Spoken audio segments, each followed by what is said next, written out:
Dr. K, and this is the truth about mental illness.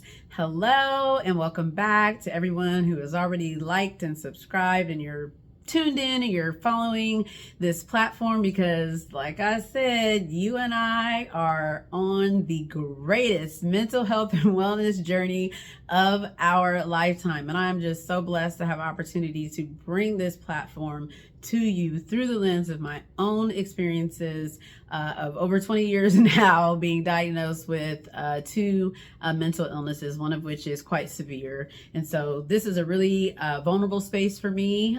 This is a space where we can all just show up and be who we are, our authentic selves. And the mission, again, is to affirm and empower people like myself who suffer from mental illness. Okay, so the other part of this platform is definitely for, and I'll just keep shouting this, you know what I'm saying, to the hills, because I just love our caregivers, like people that are called into the space to care for people like myself that have mental illness. I absolutely love you. I appreciate you, whether it's a friend, family member, a close, colleague, an agency, organization, a hospital, whatever it is. Thank you so much for just being in this space with us, for not judging us and just treating us with the utmost level of respect. This platform, again, is also for my angel allies. Where y'all at? Y'all be holding us down and lifting us up. So angel allies to me are people who are not diagnosed with mental illness, but you just have this really concerted effort and heart to serve and just learn more about mental illness, about these brain disorders, how they impact people, and how you can be a better responder. And come alongside persons like myself and treat them in a way that is uplifting and encouraging. So again, the trigger warning, I'll just continue to keep this up, so I won't be saying it every time, but since this is fairly soon or recent in our social media campaign, I want to just call out 988. That is the National Suicide Prevention Lifeline. You can call them at any time, 24/7. If you're triggered by anything that you've seen or read on this platform, please reach out to them. And you can also text help or home to the National Crisis Text Line, which is hashtag 741-741. I love that there's a text line, because what if you're not in a space where you can outwardly, share intimate information in a space if you're around other people.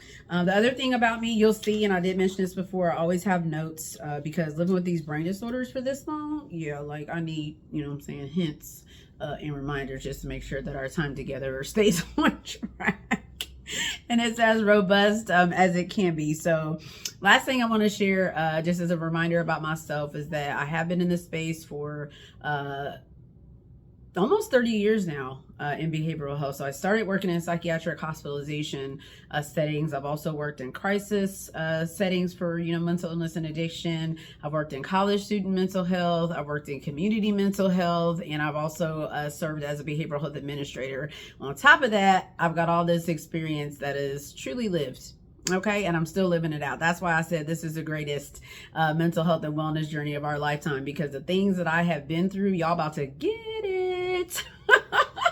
Because I am just so determined to bring truth into this space so that we can continue to amplify the needs and the proper responses, if you will, as it relates to serving people like myself that have mental illness. So the platform in and of itself has truly been decades of curation by God in me. And so I will be following that strategy. I will be following that order.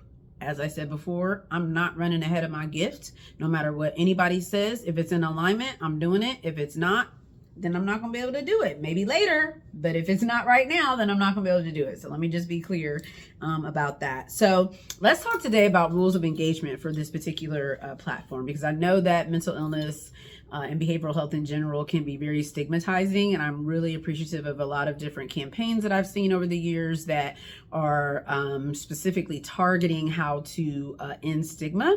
And the way that I think about stigma is through the acronym of shame. Because, and I even just texted a friend of mine recently that just says, see, this is some unnecessary shame. It's false shame that you're carrying around because of the environments and the people that you've been engaged with. So let me give you my breakdown of shame. Stigma can be shameful, and it separates us from other people. Okay, we don't want to deal with, I don't want to deal with that person. Or every time they come around, we say we're meeting people where they are, but then we're not recognizing our response to where they are. And that could be, stigmatizing as well. Inside of that, it hurts. Stigma is painful. We'll get to that when I give you the formal definition. It can make you feel very anxious, very uncertain, very hypervigilant about your environment and what you are experiencing. And then mostly for me, I can just call myself out again, truth about mental illness. The M in shame for me stands for misunderstood. I don't know about y'all, but I do not enjoy feeling misunderstood. I do not like it at all. There's never been one environment that I've walked through with these brain disorders that I have felt like I've not been understood. So being misunderstood to me is really critical. Sorry, see, this is the truth. I'm trying to record. My watch is telling me what time it is. Thanks. And then embarrassing. Stigma can be shameful and embarrassing. And I say it's embarrassing for me because it's as if I'm being treated poorly because I have these brain disorders that I didn't even choose, right? This is how I was wired. I didn't choose this. I didn't wake up and say, "Ooh, I want a brain disorder. Who with me?" No, nobody's doing that. At least I'm not doing that. Let me just make it for me. I'm not doing that. I never woke up and said, "Yeah, let me get a brain disorder off of, shelf 2 and aisle 6. No, ever. And so I don't like that. And so it can feel very embarrassing if you feel like you're in an environment that is perpetuating something like that. So stigma, as defined by the American Psychological Association, comes from a lack of understanding and fear. I call that ignorance. Inaccurate or misleading media representations of mental illness that contribute to both of those factors. Okay. And I stand at the ready. When I watch different TV shows and maybe an episode is about something related to mental illness, even, unto the point of suicide, or I watch the news and there's a story or a segment that's being ran, I'll stop. If I see mental health, illness, anything on the little, the byline there, I'm locked in just because I'm listening to the story, but I'm waiting for the resource.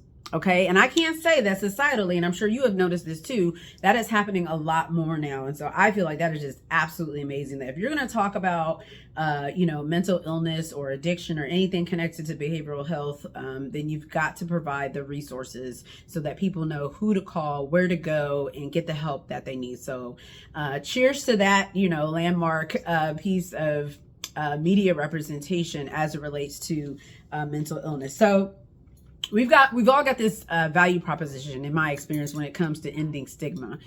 So it's everybody's business, right? Mental illness is everybody's business. So we have that value proposition or that call to action to be a part of this movement of telling the truth about mental illness, all for the sake of just ending stigma and hopefully imparting something of value into somebody else's life that can help them become more healthy and whole.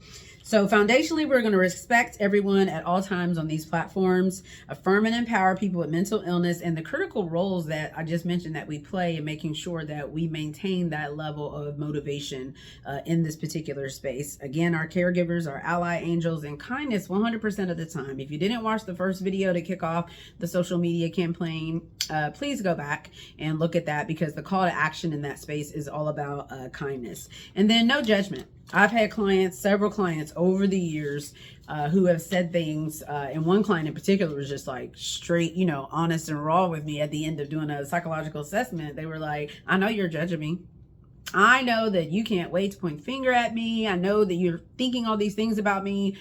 And my immediate response to them was like, "No, I'm actually not, because I can't say for myself that if I lived in the same home that you grew up in, that we had the same exact life experiences, that I wouldn't have made the same decisions that you made or be living the same life that you have." Like, so to me, I just took all the judgment out, because I don't have it. Who am I to do that? Naturally, we do judge people probably in an unconscious way. And so that brings us into this space of implicit bias that I want to be able to highlight in this space as well. So implicit biases are things that can get in the way of how we connect with other people, especially when it comes to mental illness, because it's unintentional sometimes in large part. And it does have an impact on others that are in our sphere of influence. And so the National Institute of Health defines implicit bias as the subconscious feelings, attitudes, stereotypes, prejudices that an individual has developed over the course of time based on their life experiences, previous influences, that creates this imprint of understanding for them in their mind of how they would treat or respond to somebody that has a mental illness. So these are folks who, were just completely unaware that these subconscious perceptions could exist inside of us, right? We all have implicit bias. We all have it. It's a matter of recognizing it, calling it out in ourselves so that we don't unintentionally offend or act recklessly or in an irresponsible manner towards somebody else in our life. So in that part, I'm talking about somebody else that has a mental illness. So sharing that, please note that, and this is just something I say, mental illness is not an excuse, but it could definitely be the reason. So my mental illnesses and my symptoms are my responsibility, period. This is not anybody else's responsibility. It's mine. Okay. It's mine. So I have a responsibility to know that, to recognize that, and not to cause, any undue harm on any other person or a system, or of people or clients or, anything like that because of what I'm going through. Like, I still have to be responsible. That responsibility may mean, okay, I'm not gonna be able to activate in this way, on this day, but I'm proactively understanding that so that I can navigate, my world in a way that's healthy for me, but then also, again, not causing any type of undue or unnecessary harm in that space to another person. So I own my mental illnesses. I own my symptoms. We're going to talk about those, but that's not for right now. So no negative remarks that are offensive in any way. And what do I mean by that? I'm an educator. All right. When I say that, I mean that I've taught, at different levels of higher education, and also, including at the master's and the doctoral level in the field of counseling or counselor education. And whenever I see something happening or really just hear somebody using inappropriate language or being mean or talking in an unhelpful way about mental illness or addiction, I cannot help but be an advocate and say something, right? So before I get offended, I immediately exercise grace, and I think to myself, Dr. K, you're an educator. This might be a time to educate. All right. So that's how I kind of let myself off the hook in terms of like not being offended. I don't have any control over how it's received, my response to those actions. But at the same time, I'm not just going to immediately rush in and start judging somebody based on what they said. All I do is kind of just take on that lens of being an educator and attempt to educate. I've done this in grocery stores, y'all. Okay. Because I've seen some stuff and it sits with me. I'm like, okay, I just saw this in aisle 6. All right. Now we're back together in aisle 9. Still happening. I don't like it.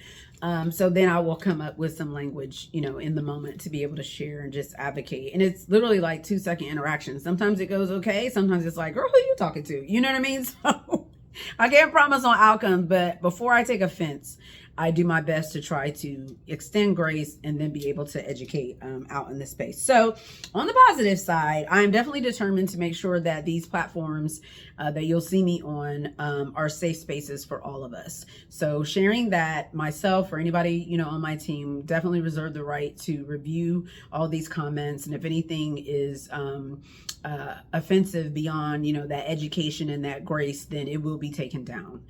Okay, we may or may not say that we took it down, but we just don't want to infuse this space with things that continue to pull us down and not really uplift us. So you're going to hear me talk about my experiences, and you're going to see the downward spiral. You're going to see the downward spiral, y'all. I'm not even going to hide it. Like, you're going to see it. There's nothing to hide here. God has called me into this very vulnerable space, and I feel like because grace and because education, I have to be true to what I know about myself and what he has taught me and what I have learned over the years in treatment with my provider. So we want to educate people at every single turn, and I definitely want to be able to uplift. And again, I said this before, shout out folks who have just done some really creatively meaningful things for me in times where I have needed it the most, and I value that. I'm gonna share more about this this group thing that I've been a part of and how much it has healed me in a very, very, very low and desperate time here recently in my life. So I'm just grateful for that. And then let me just kind of close out by saying this. We've heard of the 5 love languages before, right? With the Southern Baptist pastor, Gary Chapman.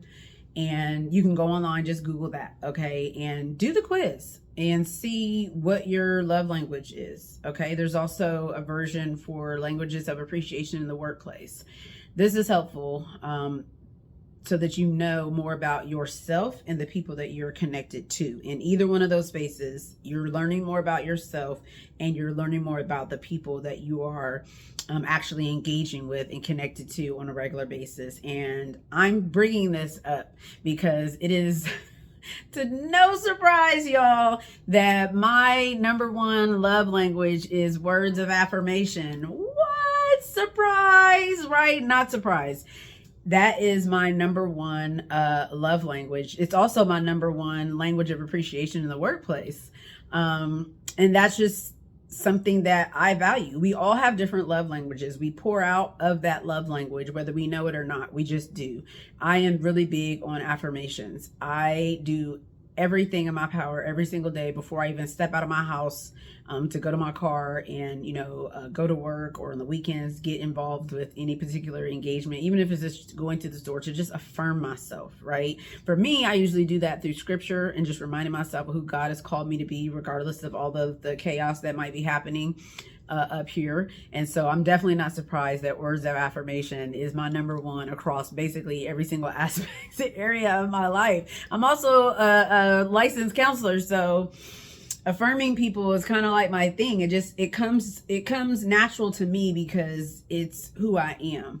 For other people, yours might be quality time or gifts or acts of service and so forth. So knowing that about yourself, that's the call to action for this particular segment today. Please go online, figure out what your language is, your love language. You're pouring out of that. You're probably not going to be surprised with, by the result. But why do I want you to do that? Because if you are really interested in meeting people like myself that suffer from mental illness where they are, I verbally just told y'all, words of affirmation is my love language, right? So if you know that about somebody, then maybe try to exercise. It might be a little uncomfortable for you, but if it's value added to that other person's life, please just do it, right? Some other people, gifts, that was the other one.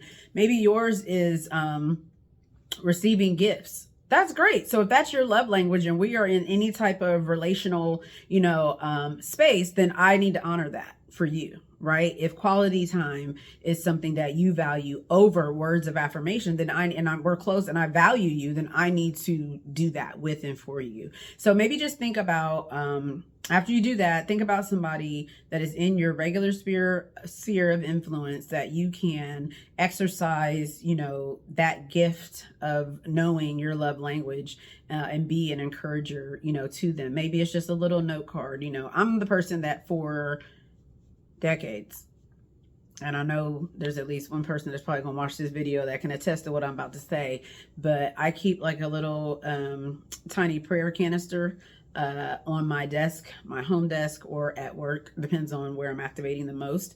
And I will literally put the names of everybody that's on my team or that I'm regularly connected with in that space. And every day I'll go in and I fold it up real small and I make them different colors. You know what I mean? So I don't know like who is what, all that. And I pull it out and I open it and I say, oh, so-and-so. Okay. That is my focus for today. I am praying all day for that person. and then I fold it back up and I put it right back inside a little canister, and then I let it go. So that is something that I do that other person may not even know about. Nobody even knows the names of all the people that's in my little can, right? But I do that. It's just a reminder for me that, again, we can't live this life alone. We've got to understand that we are impacting other people on a regular basis. I'm not perfect. You're not perfect. Nobody is, right? But if we could just approach our engagements with people, especially like myself with mental illness, with more intention, man, that's a way to end stigma. So that's all I have for today. I'll be back on here at some point to continue engaging with you all. Keep following me on all the social media platforms I've mentioned, and I'm just gonna keep bringing the content, y'all. Every chance I get, I know that it's gonna pick up and get really like wildfire out here. But I do have a lot to be able to pace us through, and I want to do it in a way that's helpful. So until then, unto the nations.